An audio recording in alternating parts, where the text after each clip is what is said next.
mesin basuh kita ni orang bukan Islam, dia main letak baju dia. Dia main letak pakaian dia. Kita tak tahu pakaian dia tu terpalit dengan najis mughalladhah ataupun tidak.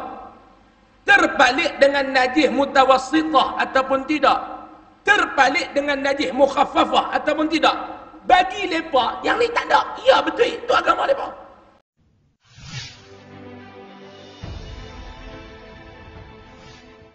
Alhamdulillah, puji dan syukur kita panjatkan setinggi-tingginya kehadrat Allah Subhanahu wa taala. Pada malam ini dapat sama-sama kita bertemu, walaupun dalam keadaan masih ada di kalangan kita yang sedang merayakan cuti tahun baru Cina ni tuan-tuan. Kelebihan orang Melayu ni satu, dia tidak resis. Kalau orang kata kita resis, tak betul. Raya pi apa pun Melayu yang akan lebih. Raya Cina, tuan-tuan tengok yang atas jalan, orang Cina ke orang Melayu yang ramai? Melayu. Tai Pusam, hak duduk pi beli dekat Batu Cave tu, sama banyak Melayu dengan India. Saya mai daripada Kedah kemarin pun tengok atas jalan raya, subhanallah, Melayu saja. Jadi orang Melayu ni kelebihan dia suka meraihkan, apa pun dia meraihkan orang Melayu ni. Di malam ni walaupun dalam keadaan kita ada cuti, tapi Allah Ta'ala pilih kita untuk main malam ni, alhamdulillah. Yang kedua, malam ni tuan-tuan jangan duk tengok saya pelik mengajak tak pakai kepiah. Saya tahu tuan-tuan nak kata yang tu ni, kod mana pula ustaz malam ni mengajak kepiah tak pakai. Kepiah saya jatuh dalam toilet tadi maklum. On the way mai tadi saya singgah berhenti toilet dekat stesen minyak. Bangkit nak turun tu kita tinggi, pintu tu rendah. Dia punya jamban, dia punya cangkung tu tempat tinggi. Turun-turun sangkut frame pintu tu, jatuh atas lantai tu. Jadi saya tak pakai lah malam ni, nak pinjam kepiah budak-budak tu pun semua pakai kecil lah. Kali jadi Yahudi, duk pakai duit atas kepala tu. Jadi saya minta izin lah malam ni mengajak tak pakai kepiah. Dan tuan-tuan duk tuduh saya Wahabi pula apa kan. Saya nak mengajak ni pun rasa pelik. Di siapa yang duk mengata saya kat belakang, saya sumpah kena COVID tuan-tuan lah. Jangan duk kata apa. Di malam ni kita nak sambung pengajian kitab kita tuan-tuan, kitab 40 hadis jalan ke syurga. 40 hadis jalan ke syurga, kita sampai pada muka surat 43. 43. Kitab tuan-tuan kita tinggal kat masjid. Jadi tuan-tuan tak tanda lah. Mau tuan-tuan tanda pun bulan ni tuan-tuan pegang kitab lain tak jumpa juga. Jadi malam ni saya nak tanya ni, tak ada kertas apa atas meja ni, berhenti ke nak sambung ke, boleh berhenti pergi apa ni? Selalu ada berhenti azan kan. Jadi nak berhenti ke apa, kita nak berhenti kan, nak lajak sikit malam ni. Boleh kot saya minta izin lajak sikit 5-6 minit lepas masuk Aisyah no? Boleh ya? Tak ada masalah lah. Lagi kata saya langgar SOP pula. Saya main negeri orang ni, saya tak berani buat macam negeri saya. Kalau negeri saya ikut saya lah. Bismillahirrahmanirrahim. Kita nak sambung hadis tu. An Abi Umamah radhiyallahu anhu qala. Qala Rasulullah sallallahu alaihi wasallam. Man qara'a ayatul kursiyyi dubura kulli salatin lam yamna'hu min dukhulil jannah illa an yamuta. Artinya daripada Abu Umamah radhiyallahu anhu berkata, Rasulullah sallallahu alaihi wasallam bersabda, sesiapa yang membaca ayat kursi setiap kali selepas salat. Sebab tu tuan-tuan, Nabi kata siapa yang baca ayat kursi setiap kali lepas sembahyang, jadikan sebagai wirid. Tuan-tuan nak baca panjang ke, tuan-tuan nak baca pendek ke, yang tu terpulang. Siapa yang baca setiap kali lepas sembahyang ayatul kursi, Nabi kata, tiada yang dapat menghalangnya dari memasuki syurga. Orang ni Nabi kata tak ada apa benda dah. Tak ada apa benda dah yang boleh menghalang dia ni masuk syurga nanti tuan-tuan. Kalau dia ni mati Kalau dia ni balik bertemu dengan Allah, tak ada siapa dah yang boleh menghalang dia masuk syurga kalau ia jadikan amalan. Illa ayyamut, kecuali mati. Sebab tu jadikan ia sebagai amalan. Malam ni ambil satu amalan. Amalan kita ni apa? Tuan-tuan, kita ni mengaji ni satu bab Pak Long. Duk main mengaji ni satu bab. Duk main mengaji ni satu bab. Tuan-tuan ada kuliah tiap-tiap malam. Tengok poster dekat papan kenyataan tu. Tiap-tiap malam ada ustaz. Muka ustaz penuh tu. Tu bukan muka wanted tu. Tu muka kuliah. Ustaz kuliah tu. Ada orang dia tak nak main masjid. Dia main-main dia tengok muka penuh dekat luar. Dia kata ni muka wanted ke? Tak, pengkuliah maghrib maknanya. Dia kata dia ingatkan muka wanted ke apa? Mengaji ni satu bab maklum. Bagus tak mengaji? Bagus. Tetapi ilmu kalau tak diamalkan berdosa. Ibadat kalau tanpa ilmu Allah Ta'ala tak terima. Yang tu kena pegang. Tuan-tuan ada ilmu tapi ilmu tu tak diamalkan. Dosa tuan-tuan ni. Mengaji tapi tak amalkan. Dosa. Ustaz, kami ni mengaji tak banyak. Saya mengaji sikit. Ilmu ni maklum. Nak tahu kata ilmu ni ada. Boleh membezakan di antara dosa, haram, halal, dosa, pahala, syurga, neraka. Tu dikatakan ilmu dah. Tu dikatakan ilmu dah. Kita ni hidup bukan kuih muda, tuan-tuan ni makin lama makin tua. Ilmu ni ada kalau tak beramal. Sampai bila tuan-tuan nak beramal ilmu ni? Sampai bila tuan-tuan nak beramal ilmu ni? Sebab tu kita mengaji ni kena beramal. Malam ni dapat satu ilmu. Apa dia maklum? Malam ni balik buat amalan maklum nak? Boleh maklum? Apa dia ustaz? Lepas tiap kali semayang. Sama ada sunat ataupun yang telah wajib ni, paling kurang jadikan wirid kita adalah ayatul kursi. Orang yang membaca ayatul kursi setiap kali lepas semayang, dia nanti di akhirat dapat memasuki syurga kata Nabi dalam keadaan tak ada siapa pun yang menghalang. Keterangan, melihat Al-Quran adalah ibadat. Al-Quran ni tengok pun dapat pahala. Kaabah tengok pun dapat pahala. Muka mak bapak tengok pun dapat pahala. Al-Quran ni tuan-tuan, sebab tu saya nak perbetul sikit lah. Tuan-tuan hafal Yasin bagus. Dituntut hafal surah Yasin. Imam Nawawi kata 4 surah kena ada dalam dada paling kurang. Sebelum mati, ikhtiarkan hafal 4 surah. Maklum. Yang pertama surah Yasin, kata Imam Nawawi. Yang kedua surah Kahfi. Yang ketiga surah Sajadah. Yang keempat surah Al-Insan. Paling kurang. Al-Mul ustaz, tambahlah. Paling kurang. Paling lekeh orang Kedah kata tak. Paling koman orang Kedah kata. 4 surah ni kena dalam dada. Yasin, Kahfi, Sajadah, Al-Insan. 4. Sebelum mati. Ni lirik lagu lebih banyak pada Quran duduk dalam dada mampu hebat dong. Imam mati nak jawab apa? Ha? Kita ni hafal surah Yasin. Bagus tak? Bagus. Mai malam Jumaat kita buat baca Yasin.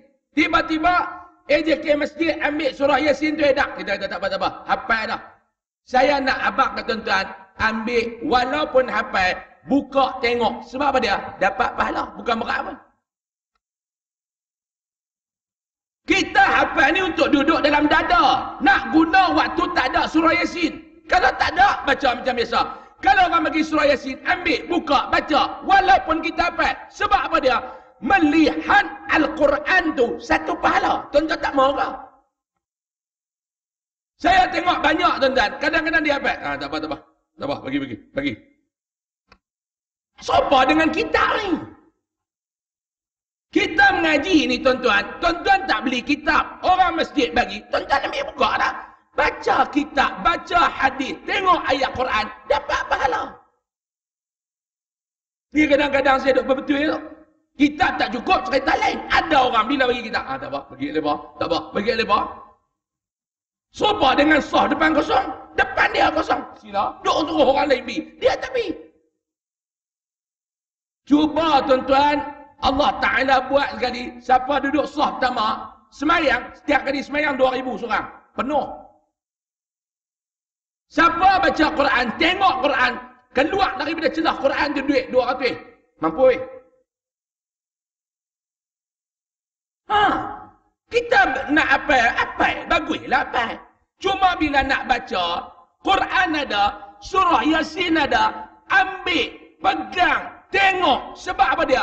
Melihat Al-Quran, satu pahala, satu ibadat.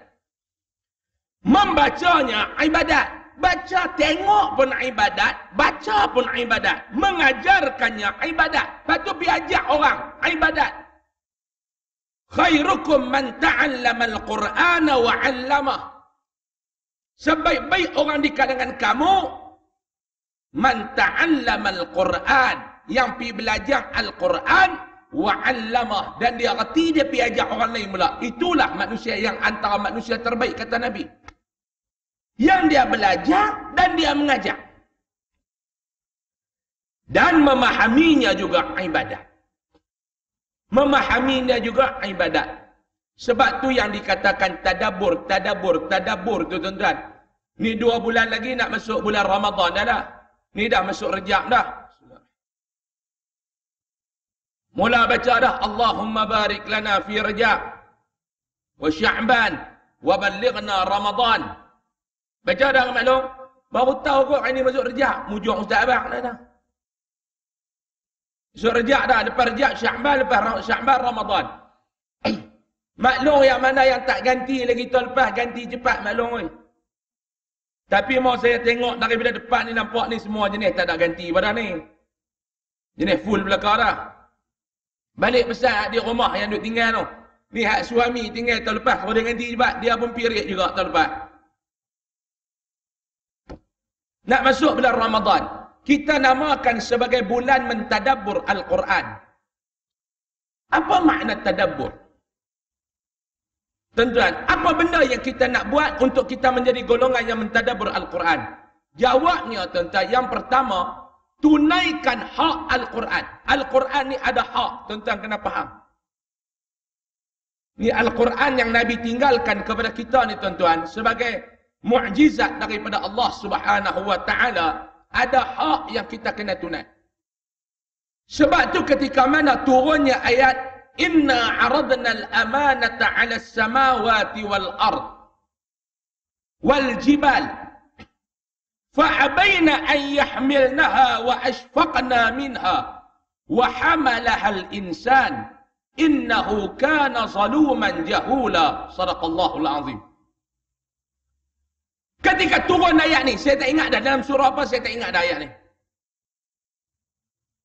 Dalam kitab Zubdah menceritakan, ketika mana ayat ni turun, Allah Ta'ala cerita, inna aradna al-amanata 'ala as-samawati wal ard.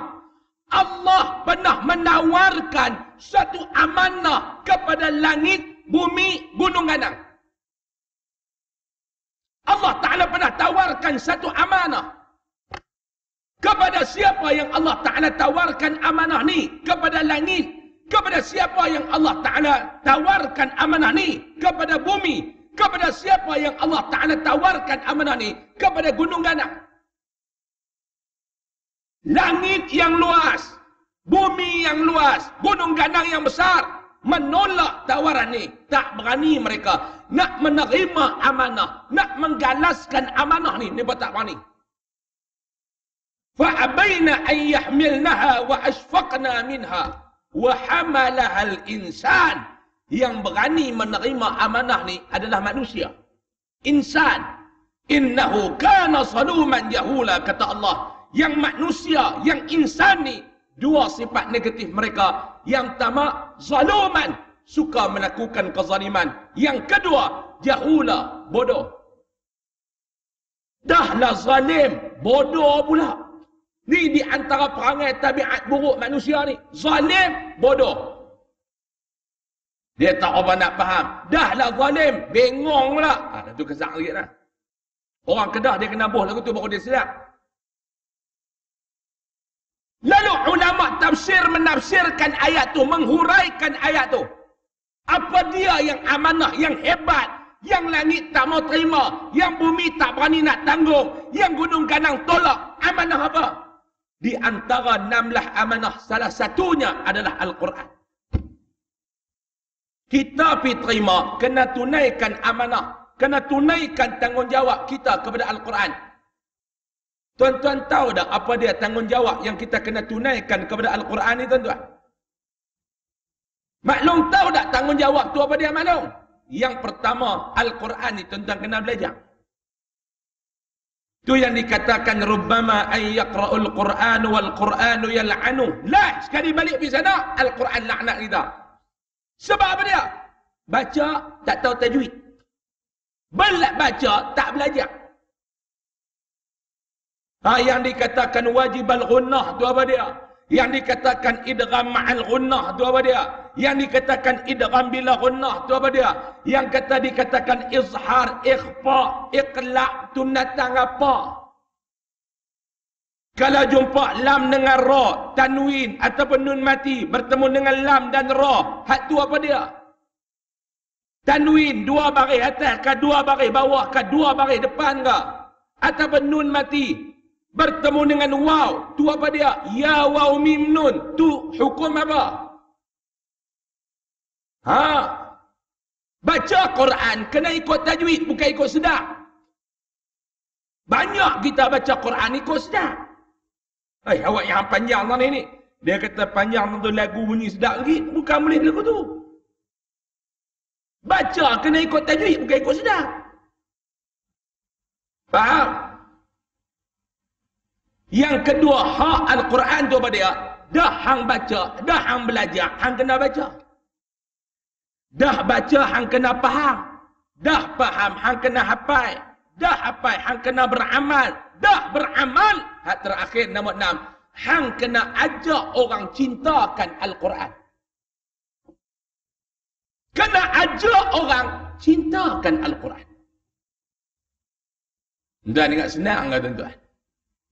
Hidup berapa puluh tahun dah maklum Quran pun haram tak faham. Ini masalah. Duk baca li'ila bi Quraisy. Makna apa? Haram tak faham.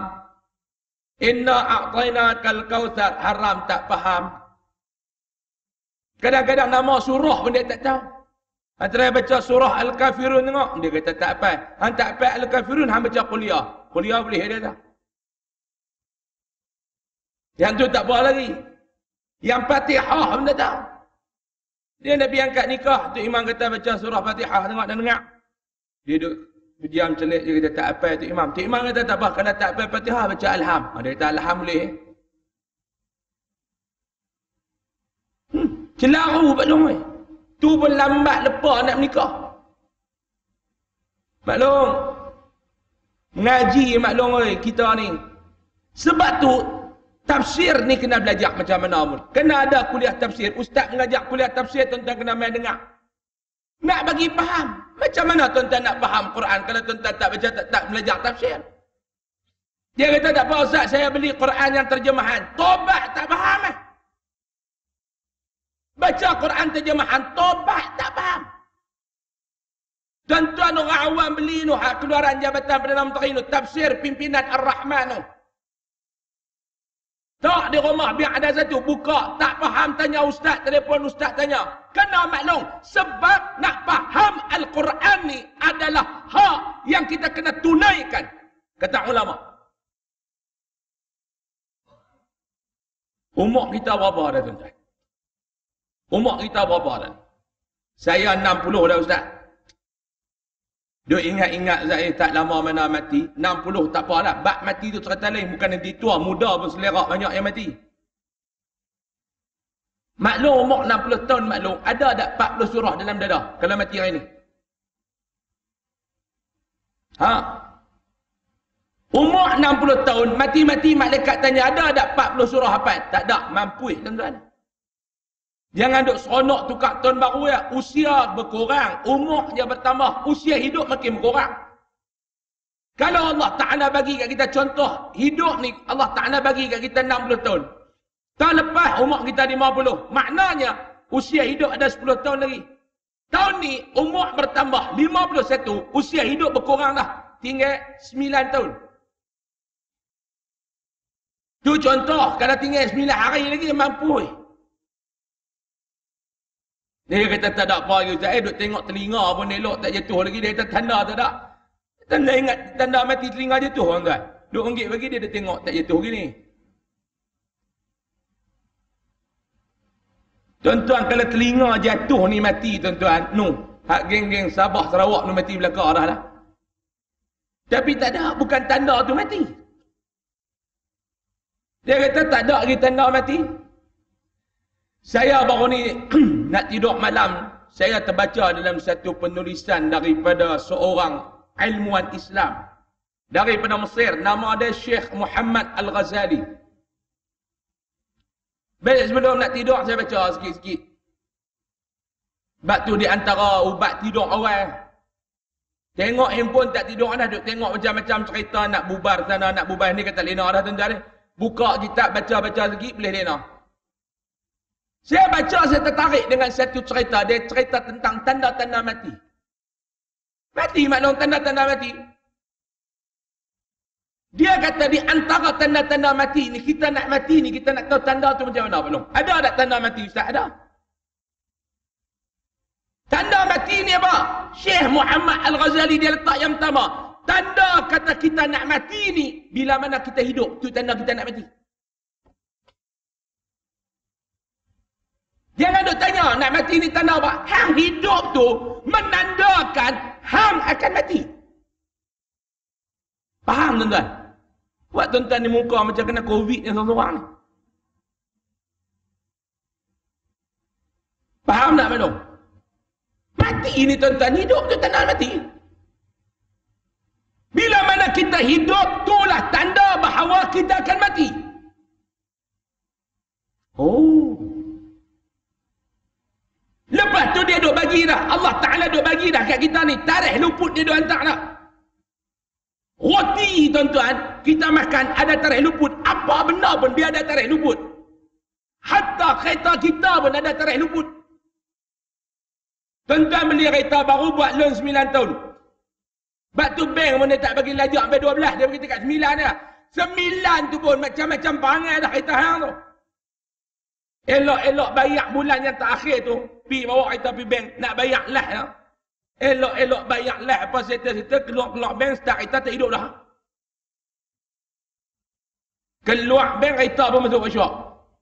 Macam-macam maklum. Steering ketak. Berik 6 kali pam baru nak lekat. Si kendal pun menyala, tak menyala, tak menyala. Tingkap zat-zat boleh turun, tak boleh naik. Kadang-kadang naik, tak boleh turun. Sama dengan kita pun Allah Ta'ala bagi dah. Tanda-tanda awal. Tanda awal apa dia? Dulu mata terang lah, tak terang. Kena bawa spek baru terang. Allah Ta'ala nak habak apa dia?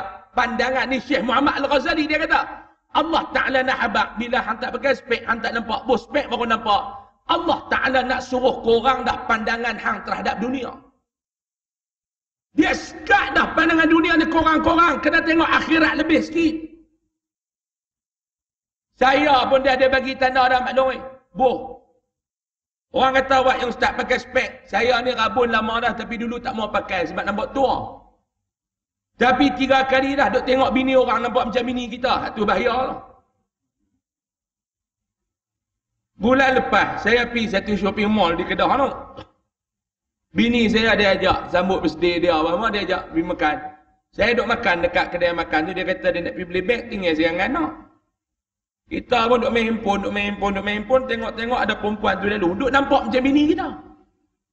Saya pun nak angkat tangan panggil. Anak saya umur 5 tahun, dia duduk heran. Dia tanya, Abi panggil siapa? Naomi tu. Dia pun tengok, dia kata Umi baru ke? Ada Umi hang lah. Perempuan tu lalu dekat baru nampak bini orang maklum. Kata kacau lah aku ni. Mangkit tepi buat spek tu. Bahaya. Mau orang tak cakai tengah belakang sang tu. Dia panggil bini orang. Telinga ni maklum. Dulu orang cakap dengar elok. Lah tak dengar. Lain orang cakap. Lain kita jawab. Allah nak abang. Korang-korang lah duk dengar cerita bab dunia. Dengar cerita bab akhirat bagi lebih. Lepas tu dia duk main putih kuat atas kepala. Rambut dulu hitam lah putih. Dia nak maklum. Kening dulu hitam lah putih, bulu hidung pun putih, misai putih, janggut putih. Dia nak suruh buat apa tak? Teringat 3 helai kain putih dia nak balut hang tu. Tak lama dah. Tapi peringatan tu kita tak ambil. Rambut putih, dia duk gaduh nak bibuh warna hitam balik. Biarlah tuan-tuan dia putih, biar. Sebab tu bila kita tua, Allah Ta'ala letak tanda tua tu dekat muka. Boleh tengok. Dia letak tanda tua rambut putih. Dia bubuh rambut ni tang kepala. Maknanya apa dia? Mata tengok nampak. Allah Ta'ala boleh buat tak? Bila tua, rambut hitam yang putih pungkung. Dia boleh buat? Boleh. Tapi dia tak buat. Kata aku ni makin tua dah. Kata hang nampak rambut berhitam. Dia kata rambut mu hitam pungkung. Aku putih dia kata. Dia tak boh tang mungkuk, dia boh tang kepala. Dia boh tang misai, dia boh tang janggut, dia boh tang kening, dia boh. Makin tua. Tapi tuan-tuan yang lain semua berubah. Yang tak berubah manusia ni tuan-tuan bila tukar tahun baru ni apa dia? Perangai dengan amalannya tak berubah. Yang ni leceh tuan-tuan. Rambut berubah daripada hitam kepada putih. Kulit berubah daripada cekang kepada kedut. Kesihatan berubah daripada sihat kepada sakit. Yang tak berubah adalah perangai dan amalan. Dulu tak mengaji, lah tak mengaji orang tu. Bila tak mengaji orang tegur. Kalau dengar tak apa. Ni benda dah tak mengaji. Buat silap orang tegur, marah. Baru ni saya letak tim media saya letak satu video dalam TikTok. Saya tegur sikit kepada pengusaha-pengusaha dobi layan diri dan pengguna-pengguna dobi layan diri ni. Saya tahu tuan-tuan pun di antara pengguna dobi layan diri, termasuk saya. Baru ni saya buatlah satu video saya tegur. Kalau tuan-tuan ni pengusaha dobi layan diri, bagus saya nak abang. Tuan-tuan dengar. Kalau tuan-tuan ni tak bukan apa pengusaha dobi layan diri, saya nak tegur.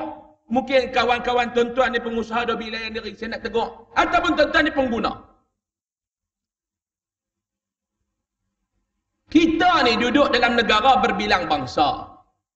Yang tu kita kena akui dan berbilang agama. Dikatakan dalam negara kita ni masyarakat majmuk. Di antara perkhidmatan yang digunakan oleh orang ramai ni, antaranya dobi layan diri. Orang Islam pun guna, orang bukan Islam pun guna dobi layan diri ni.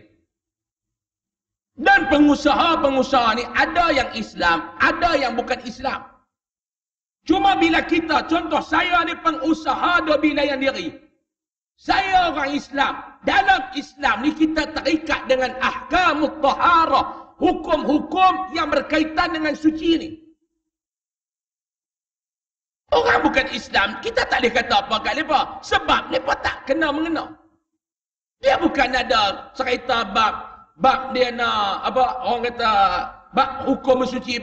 Dia bukan Islam, dia tak terlibat. Kita tak boleh kata apa kat dia. Cuma kita bila terlibat, kita kena ambil perhatian. Tuan-tuan, saya bagi teguran. Bukan nasihat, pandangan. Bila mesin basuh kita ni orang bukan Islam, dia main letak baju dia. Dia main letak pakaian dia.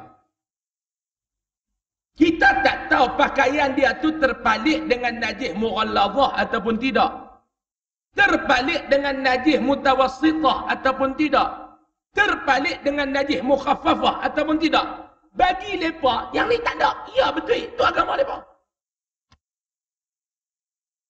Bila dia mai ambil baju dia basuh. Tak apa lah silakan nak basuh.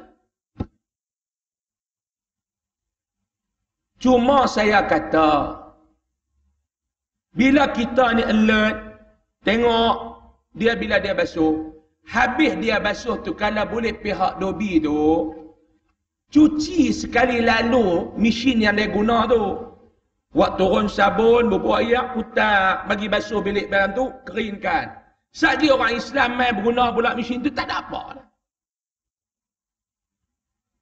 Bila saya tegur lagu tu, ada ustaz-ustaz ni marah, ada orang-orang ni marah. Tu yang kena buat macam tu, kita duk pergi kedai makan, camca, sudu kita duk guna tu, tak boleh guna lah. Nak jawab, nampak. Nak gaduh, tak jawab, nampak lagu tak cerdik. Tuan-tuan pergi kedai makan.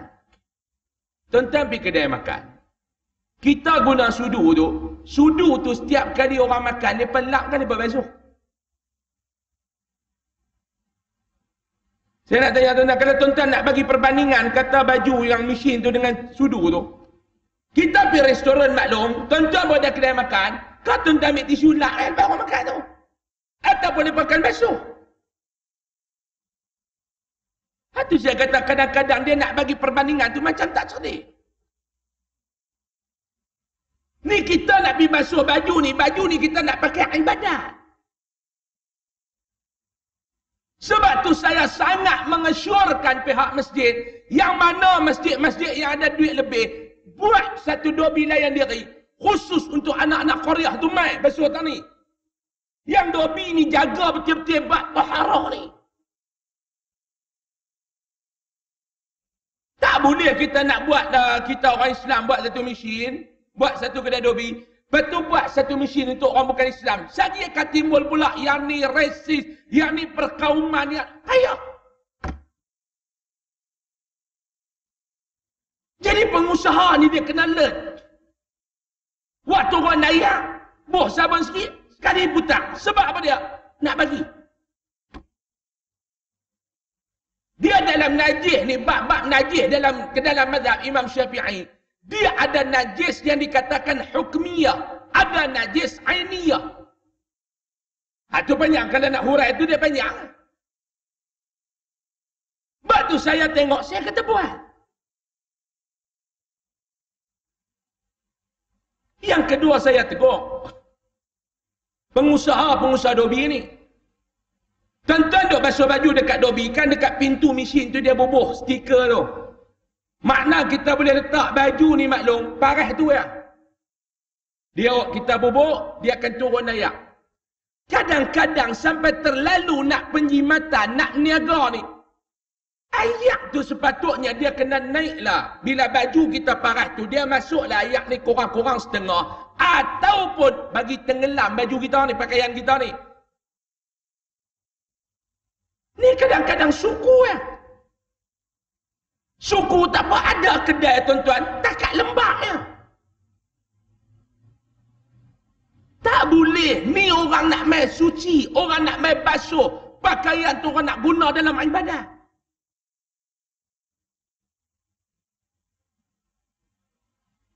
Lepas tu saya tegur nombor 3. Malam ni pun saya nak tegur tuan-tuan, kalau tuan-tuan nak buat. Sama ada basuh di rumah ataupun basuh di dobi. Ataupun pengusaha dobi yang bukan layan diri ni. Apa dia meletup mah? Mercun raya Cina ke apa? Kau waktu masih dah? Oh, mercun raya Cina.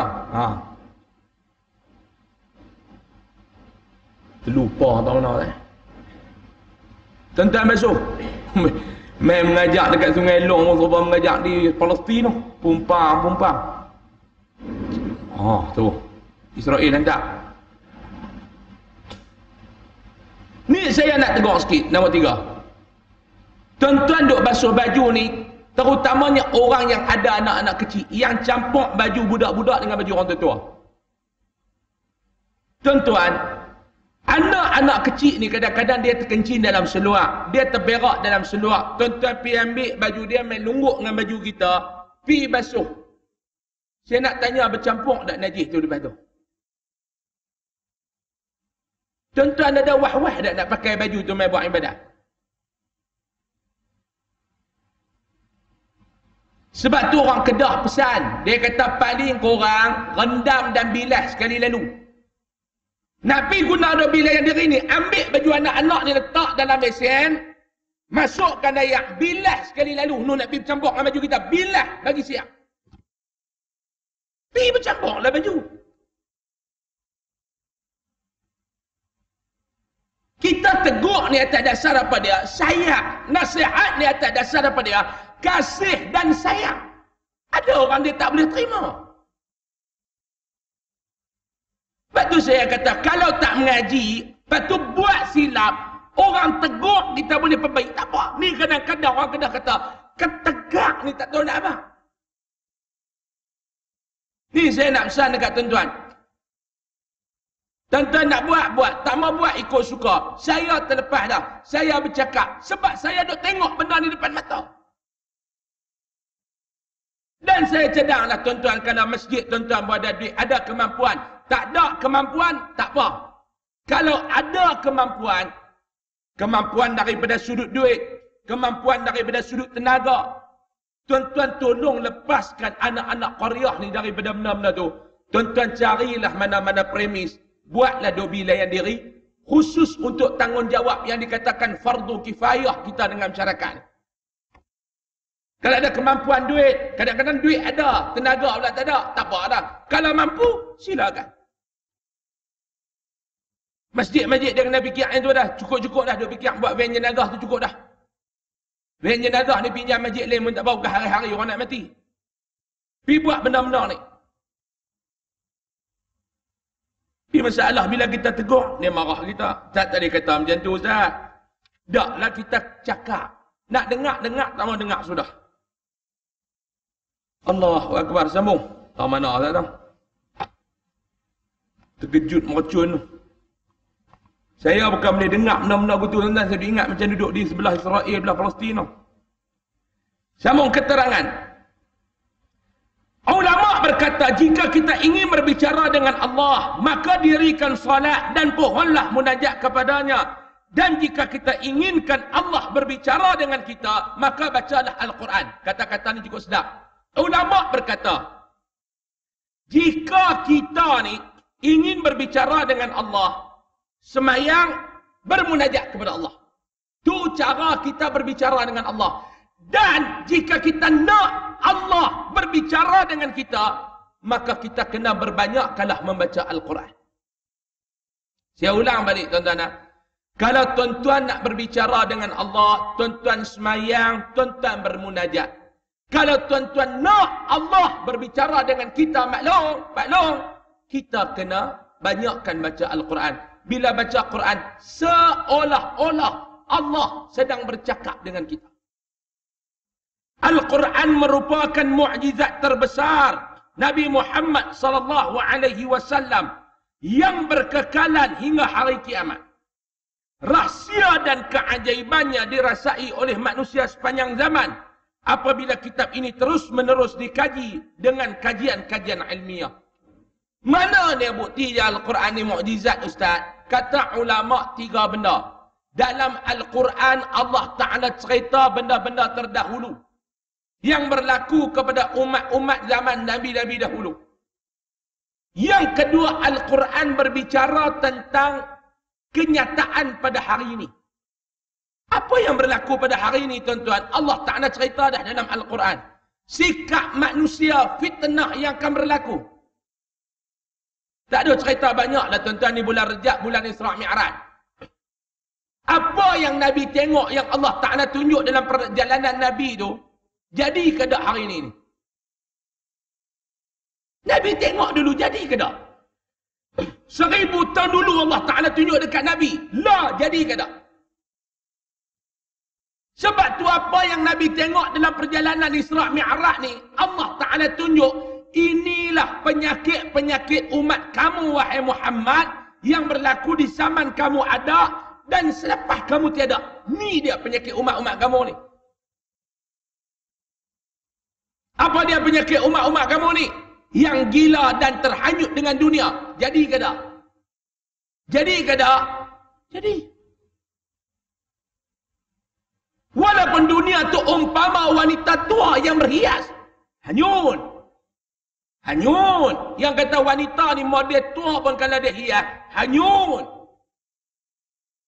Pak Long yang duk hanyut tak main masjid ni kerana janda tua Pak Long.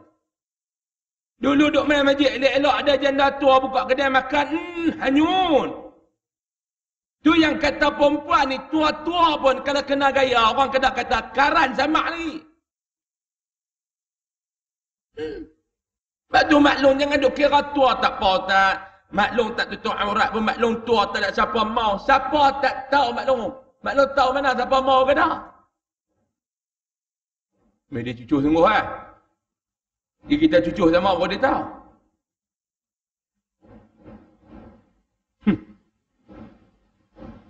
Tu kadang-kadang tu Melayu yang main tu. Melayu yang main tu kadang-kadang tu. Kat lepas Melayu kadang-kadang.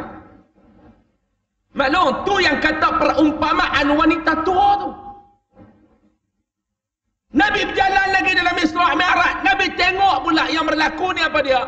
Mai satu kaum. Dihidangkan satu daging yang enak dengan satu daging yang busuk. Nabi tengok. Dia nak pilih yang mana? Yang enak ataupun yang busuk. Tiba-tiba lelaki ni dia pergi ambil daging yang busuk, yang nanah, yang buruk. Yang berulat, yang tu yang dia makan. Daging yang sedap, dia tak makan. Nabi tanya kepada Jibril alaihi salam. Jibril, ni apa dia pula ni Jibril? Malaikat Jibril kata, ya Rasulullah, inilah perumpamaan umat kamu. Ada isteri yang halal untuk dia berseronok-seronok di rumah. Tetapi dia tetap mencari wanita-wanita yang bukan mahram, yang haram untuk dia ni. Dia berseronok-seronok dengan mereka. Jadi kedaklah ni tuan-tuan. Jadi kedak maklumlah ni. Kadang-kadang perempuan luar tu bukannya lawak tak mana. Bini dia lawak. Tapi iblis dia main duk hias kot mata. Nampak perempuan tu lagi lawak daripada bini dia. Allahu Akbar. Na'udzubillahi min zalik. Nanti kan sambung. Sambung. Sambung boleh nama mana? 10 minit. 10 minit lagi. Dia masalah ni nak suruh berhenti awal. Berhenti lambat tak ada masalah. Berhenti awal ni kadang stesen tak sampai. Tak apa, kita ambil 10 minit lagi tentang ada buat usaha lagu tu. Saya nak main mengajar ni tak padan tuan-tuan. Mau takap 45 minit, 50 minit. Sebab saya duduk atas kereta pun 4 jam. Kan? Duduk atas kereta pun 4 jam. Main bercakap 50 minit. Sebab tu saya khutbah-khutbah ni saya jarang sangat-sangat ambil dah. Jarang, kadang-kadang ada yang kita ambil yang rasa padan betul kita ambil, yang kadang-kadang tak padan betul. Orang tanya pasal apa Ustaz? Ramah di Kedah tu, rumah saya dah lah hujung dekat Perlis dah. Nak pi Sungai Petani, nak pi Nur Khutbah. Kata aku duduk tak kereta sejam setengah, aku main bercakap 15 minit, kebas punggung tak habis. Kan tu nak kena balik pula. Ni ambil 10 minit ke tuan-tuan. Nabi tengok dalam malam tu maklum, penyakit umat dia. Samalah dengan Al-Quran, dia cerita dah. Apa yang berlaku sekarang, Al-Quran dah cerita dah. Dan benda yang akan berlaku selepas ni, Al-Quran dah cerita dah. Itu bukti mu'jizatnya Al-Quran. Sebab tu jangan duk takat, duk sambut nuzul Quran, tapi Quran pun tak tahu mana. Amat malang jika ada ibu bapa yang membiarkan anak mereka tidak pandai membaca Al-Quran. Sebaliknya mereka bersusah payah menghantar anak-anak mereka ke pusat-pusat tuition untuk belajar bahasa Inggeris, matematik, sains dan sebagainya. Mereka sanggup membayar yuran yang agak mahal. Bahkan jika anak mereka gagal dalam mata pelajaran itu, mereka sampai menangis kesedihan. Persoalannya, berapa ramaikah ibu bapa yang menangis bila anaknya tidak pandai membaca Al-Quran dan tidak sempurna pengetahuan fardu ainnya. Itu dia. Jadi tuan-tuan, nak hantar anak pergi kelas Iqra' RM40 pun berkira. Hantar anak pergi kelas matematik RM400 pun tak apa. Pergi hantar anak pergi sekolah agama, haram bayar pun tak. Pergi hantar ma'at tafiz, haram tak bayar yuran. Lepas tu duk bayar buat sembang pandai. Ni saya nak abang kat tuan-tuan, Allah Ta'ala tanya Pak Long, oi, nak bayar RM5-60 anak pergi mengaji Quran malam, tak bayar. Tuan-tuan nak tahu, saya ni pengalaman lah. Ada sekolah, ada tadika apa. Nak tahu waris tu kalau dia tak biar yuran. Nak tahu macam mana tuan-tuan? Tuan-tuan kalau pergi ambil anak dekat kelas-kelas fardu ain kat tadika. Nak tahu waris tu tak biar yuran, tuan-tuan nak tahu macam mana? Hak jenis tunggu jauh. Jauh. Anak keluar nak cari dia pun nak gamit kau jauh. Tu tobat tak biar yuran gitu. Dia tak berani pergi ambil depan pintu pegang. Takut ustazah tegur. Saya buka mahat tahfiz lagu tu, tuan-tuan. Sebab tu kadang-kadang terpaksa main masjid-masjid jumpa tuan-tuan ni minta tuan-tuan duduk tampung. Sebab tu. Tuan-tuan ingat tak malu ke tuan-tuan? Tuan ingat tak malu ke tuan-tuan tolonglah. Tapi nak buat macam mana? Saya buka mahat tahfiz ni maklum. Ni dah tahun ke-10 dah tahun ni. Tahun ke-10 dah buka ni.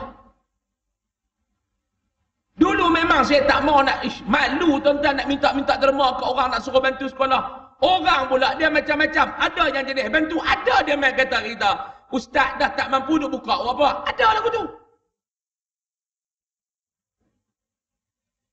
Saya ingat di antara sekolah tahfiz yang yuran paling murah ni ada kot, ada lagi lah. Tapi di antara yang murah kami 200 sebulan. Ada 20 orang. Kalau bayar semua dapat 4,000. Makan tengah hari dengan malam 9,000. Pagi, tengah hari, malam 9,000 makan. Tak masuk elektrik, tak masuk gaji, tak masuk yang lain. Tentu saja kena cari duit tambah 5,000. Orang kata yang ustaz buka pasal apa? Kalau tak buka tuan-tuan, macam mana? Kalau tak buka ni macam mana saya nak tanya tuan-tuan? Dia kata, lah ni kita tengok sekolah tahfiz ni berceretek banyak lah. Tuan-tuan bayang, kalau sekolah agama, pondok, mahat tahfiz banyak macam lah ni pun tak boleh nak baikkan lagi umat. Kalau korang macam mana? Ni tara mahat tahfiz ada tanu mahat tahfiz ada tani sekolah agama ada tentu sekolah agama tani pondok pengajian agama tentu pondok pengajian agama tani. Tu pun umat kita jadi macam ni. Kalau tak ada, tuan-tuan bayang macam mana? Dia main hantar anak. Ni saya nak cerita kat tuan-tuan kelaku ni. Ustaz ni anak saya, ustaz mengajar lah, kita pun mengajar. Ni bayar yuran lah Pak Dona 200 sebulan, tolonglah. Yang lebih-lebih tu saya cari duit tampung tak apa. Yang ni tolonglah. Okey ustaz tak apa. Anak dia main-main mengaji 3 tahun, 2 tahun. Anak dia ni pula cerdik, menghafal Quran laju. Boleh jadi imam terawih apa elok. Budak ni kepala otak clear. Tiba-tiba pak dia main ni, ustaz saya nak minta izin kat ustaz nak buat keluar anak. Siapa bang? Saya dah tak mampu dah nak bayar yuran ustaz. Lepas PKP ni tuan-tuan, selerak macam tu. Dulu saya buka kedai runcit ustaz, PKP, batu buka, batu PKP pula, batu darurat, batu lockdown. Mula lagi lock, batu down, lagi lock, batu down. Sekarang kedai saya pun saya tak boleh buka dah ustaz. Saya pun nak minta maaf dah ustaz, bukan saya tak mau teruskan anak saya. Bis saya tak mampu dah nak bayar yuran. Kalau tuan-tuan duduk tempat saya, tuan-tuan nak rasa macam mana tuan-tuan? Budak ni hafal Quran dah 20 juzuk. Budak ni hafal Quran 18 juzuk. Tuan-tuan redakah kita nak bagi budak ni keluar daripada mahat tahfiz, pergi mengaji sekolah agama biasa, Al-Quran dia lupa? Tuan-tuan. Lepas tu ada yang lain pula. Macam-macam lah saya tak mau cerita. Kalau ikut tak faham keluar. Kalau ikut kita nak bisnes, kalau ikut kita nak fikir dunia, nak ikut senang, tak apa nak hantar dia pergi keluar lah. Aku bila-bila masa boleh ambil budak lain tampung. Tapi fikir tanggungjawab kita dengan Al-Quran. Budak duk tengah hafal Quran. Tu yang duk main tuan-tuan tolong sat, maklum tolong sat, paklong tolong sat. Sebab tu.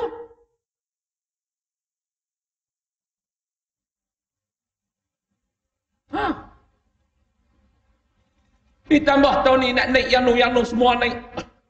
Kita nak naik yuran RM50 pun 16 kali fikir. 200 pun tak bayar. Tambah naik 200,500. Selera. Lepas tu nak fikir pula berapa orang pula nak keluar. Keluar tak ada masalah. Tapi yang kita fikir tu tak mana maklum. Budak duk tengah hafal Quran ni tu. Tuan. Ni tanggungjawab kita dengan Al-Quran. Tu pengarang kita kata. Umat Islam mestilah berusaha memahami isi kandungan Al-Quran. Alangkah bahagianya jika kita dapat mengkhatamkan Al-Quran beserta tafsirannya, kerana dengan kefahaman barulah bacaan itu lebih terkesan bagi diri kita dan menyentuh perasaan kita. Paling terbaiklah tuan-tuan azamlah sekali. azam dah sekali bahawa kita ni sebelum mati nak khatam Al-Quran sekali baca. Kalau boleh dengan tafsiran nak faham apa yang Allah Ta'ala sebut. Maklum sedih maklum. Sedih tengoklah ni. Apabila kita melalui ayat rahmat, kita mohon rahmat daripada Allah. Dan apabila kita melalui ayat azab, kita mohon perlindungan Allah. Itu kena faham lah. Mau tak faham, ayat rahmat pun tak ada apa, ayat azab pun tak ada apa. Apabila kita melalui ayat tentang syurga, kita berdoa agar dapat menjadi penghuni syurga. Dan apabila kita berjumpa ayat tentang penghuni neraka, kita berdoa agar selamat daripada api neraka. Dan apabila kita berjumpa dengan ayat perintah untuk bertasbih, maka kita segera bertasbih. Begitulah seterusnya kita merespon dan berinteraksi dengan ayat yang dibaca. Yang tu nak dapat macam mana Ustaz? Kena faham. Mau tak faham, tobat tak dapat. Tu tentang pergi Mekah, tengok tu imam tu bila duk baca ayat Quran, dia duk teriak, dia duk teriak, dia duk teriak tu sebab apa? Sebab faham. Kita hadut belakang yang tak teriak tu sebab apa? Sebab tak faham. Cerita tentang Firaun pun dia boleh teriak. Sepatut tuan-tuan hang kena tegas, marah. Dia cerita tentang ayat Firaun, dia teriak. Dia cerita tentang azab neraka, dia teriak. Cerita apa dia tuan-tuan? Cerita pasal tentang Firaun teriak. Tak kena. Cerita pasal azab neraka teriak, tak boleh kena. Serupa tuan-tuan main dengar khutbah. Saya nak cerita satu hari Nabi SAW. Hari ni saya nak menutup lah. Saya nak bagi tuan-tuan fikir, betul tuan-tuan tengok diri tuan-tuan duduk dalam golongan tu ataupun tidak. Satu hari Nabi SAW, ada seorang dia mai berjumpa dengan Nabi. Dia mai berjumpa dengan Nabi, dia mai cerita masalah dekat Nabi. Ya Rasulullah. 5 minit lagi boleh tak? Sikit. Semalam aku ni dengar Sayyidina Abu Bakar cerita tentang neraka. Sahabat tu dia mai cerita dekat Nabi. Bila aku dengar Sayyidina Abu Bakar cerita bab syurga. Cerita bab neraka. Air mata aku tak boleh keluar, hati aku tak jadi takut. Sebab apa? Sahabat ni bila dia jadi macam tu, dia dengar Abu Bakar tu cerita bab neraka, azab neraka, azab neraka, azab neraka. Air mata dia tak boleh keluar, hati dia tak jadi takut. Lepas tu dia main jumpa dengan Nabi, dia cerita dekat Nabi, dia nak tanya Nabi, sebab apa? Apa masalah sebenarnya? Oi tuan-tuan, tuan-tuan duk dengar khatib duk baca khutbah hari Jumaat, cerita bab neraka, tutup lena apa tu ya? Salah. Khatib duk cerita bab neraka ni, kang ni. Dia Allah. Serupa khatib duduk cerita bab syurga. Problem tu. Sebenarnya problem. Sahabat tu dia main jumpa Nabi. Nabi senyum. Nabi jawab.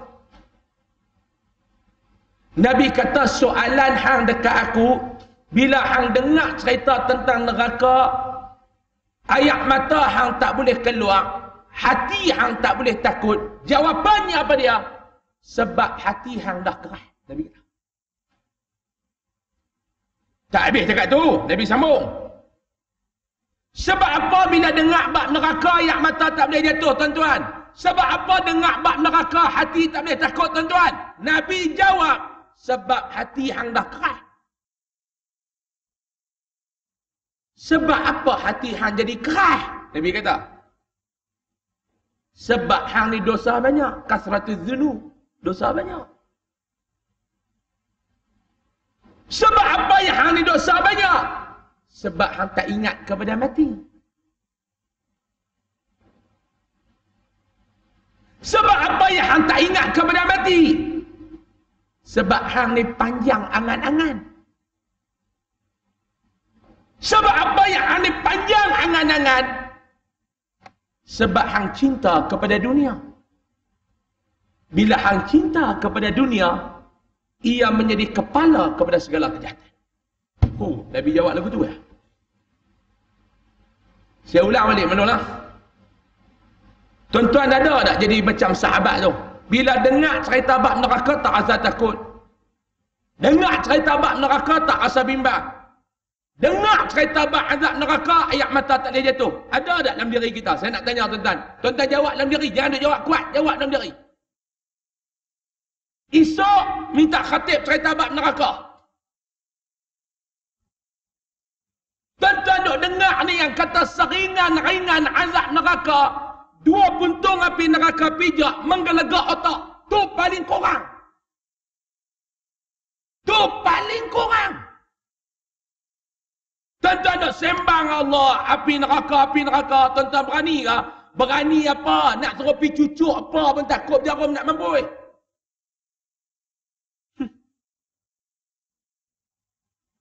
Mula nak sembang ni, aku nak jadi tentera Imam Mahdi. Ini dalam sosial media. Nak jadi tentera Imam Mahdi apa? Imam kampung hang pun hang tak kenal. Tambah nak cerita Imam Mahdi.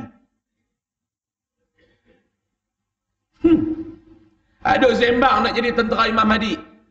Tanam azam tak salah. Yang tak syok tu duk pergi buat video. Allahu Akbar. Allahu Akbar. Saya dah bersedia nak jadi tentera Imam Mahdi. Nak membawa panji-panji Mahdi. Tuan-tuan panggil dia, suruh dia pilih lena dekat kubur 2 malam. Hang berani ke tak? Duk sembang.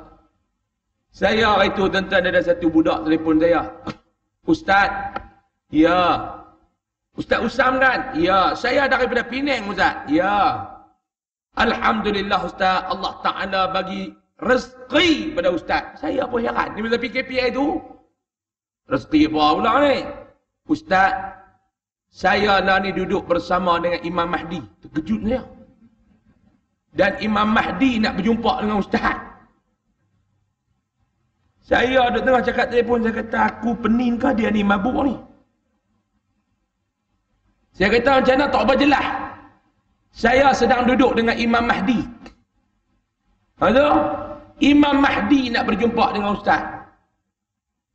Saya ni sangka baik, saya kata, Imam Mahdi tu Imam Masjid Una tu. Dia kata, Ustaz, Imam Mahdi.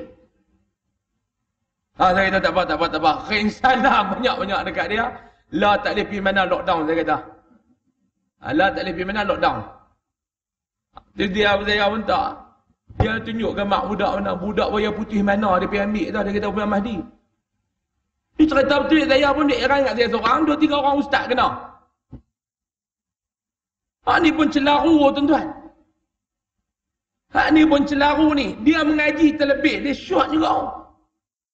Oh, nak kita Allahu Akbar. Saya tentera Imam Mahdi. Allahu Akbar. Mayang berharam tak nak tentera celah mana? Mengaji tengok bagi habis sikit lagi tuan-tuan. Maklum? Ulang balik maklum tak? Dengar cerita bab neraka. Ada rasa takut tak? Tak ada. Tak ada problem. Sebab apa tak takut? Hati keras. Sebab apa hati keras? Dosa banyak. Sebab apa dosa banyak? Tak ingat mati. Sebab apa tak ingat mati? Angan-angan panjang. Tulul amal. Sebab apa angan-angan panjang? Cinta kat dunia berlebihan. Bila cinta kepada dunia berlebihan, ia menjadi kepala kepada ra'si kulli khati'ah. Kepala kepada segala kejahatan. Doa saya dan kita bersama mudah-mudahan Allah Subhanahu wa ta'ala menjauhkan kita daripada menjadi golongan tersebut. Amin. Mudah-mudahan Allah Subhanahu wa ta'ala melembutkan hati kita dengan zikir dan amalan. Amin. Mudah-mudahan Allah Subhanahu wa ta'ala menjadikan kita ni tergolong dalam golongan ahli-ahli Al-Quran. Amin. Mudah-mudahan Allah Ta'ala istiqamahkan kita dengan Al-Quran pada setiap hari. Amin. Mudah-mudahan Allah Subhanahu wa ta'ala memberikan kemudahan untuk kita berdamping dengan Al-Quran di hidup di dunia dan menjadi kesenangan hidup di akhirat. Amin. Mudah-mudahan Allah Subhanahu wa ta'ala memilih kita untuk menjadi ahli Al-Quran dan akhirnya menjadikan suatu ruang di dalam syurga itu untuk kita bersama. Amin ya rabbal alamin. Allah manfa'na bima 'allamtana wa 'allimna ma yanfa'una warzuqna 'ilman yanfa'una wa zidna 'ilma. Alhamdulillah ala kulli hal wa na'udzubika min hali ahli an-nar. اللهم اختم لنا بحسن الخاتمة ولا تختم علينا يا الله بسوء الخاتمة. اللهم إنا نعوذ بك من البرص والجنون والجزم ومن سيء الأسقام. اللهم اكشف عنا البلاء والوباء والفحشاء ما لا يكشفه أحد غيرك. Rabbana atina fid dunya hasanah wa fil akhirati hasanatan wa qina adzabannar. Sallallahu alaihi wasallam Muhammad. Alhamdulillahi rabbil alamin. Mohon maaf banyak-banyak kalau ada salah dan silap. InsyaAllah banyak umur bulan depan kita akan baca pula tentang memelihara anak yatim. Dan seperti biasa tuan-tuan lepas semayang, tuan-tuan boleh tengok di luar sana produk Tok Koko, tuan-tuan boleh dapat sekilo 19, setengah kilo RM10 dan secik RM20. Dan juga tabung untuk dana pendidikan Mahat Hafiz Ar-Riyadah dan kebajikan Yayasan Ar-Riyadah. Assalamualaikum warahmatullahi wabarakatuh. Wallahu a'lam.